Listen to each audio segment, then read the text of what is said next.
10.4, this should be a pretty quick lesson. Just a few vocabulary terms that you'll need to be familiar with, really. Monomial, which is just one term. That might look something like 5x, or it might look like negative 13y squared, or it might be just a regular constant, just a number all by itself, like 7.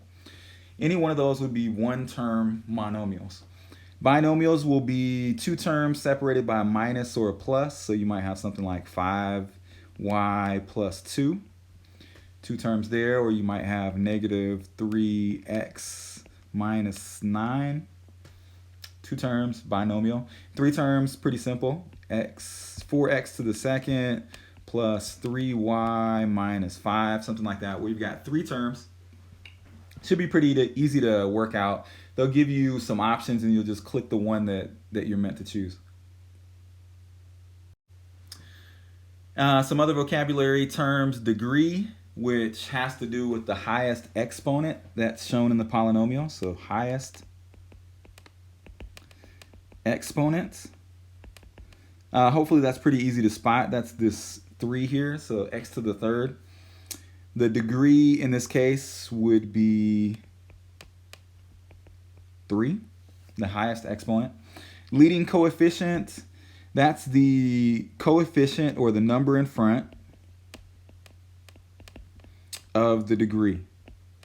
Number in front of the degree. In this case, since the degree was 3, the number in front of that variable was 1, so the leading coefficient in this case is 1.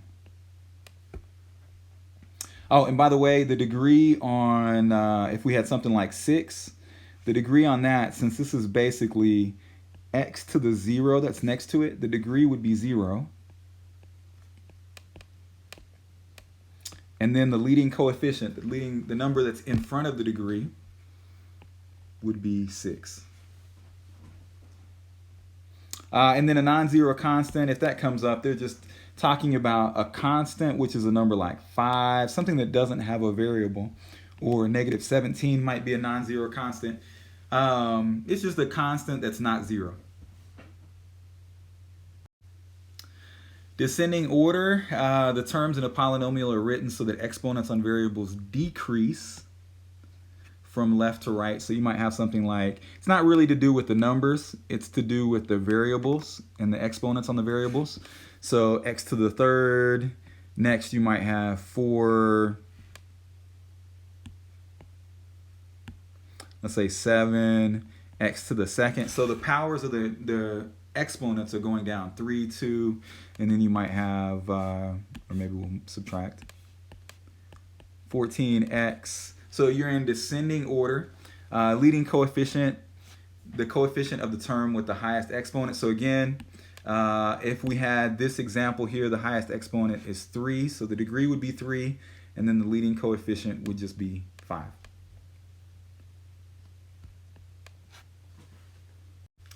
And lastly, determine if the expression is a polynomial. If there's an exponent in the expression that's either negative or a fraction, then all you've got to do is just click no. So if we look at the examples here, we've got negative 2x to the 1/4. Here we've got an exponent that's a fraction. So this one would be a no.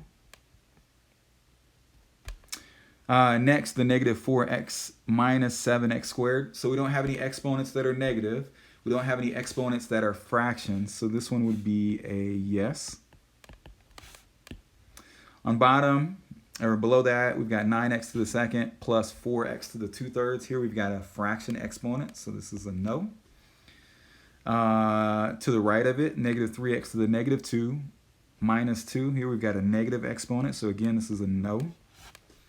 And then for the last one, 5x to the second, no negative exponents, no fraction exponents, so this would be a yes.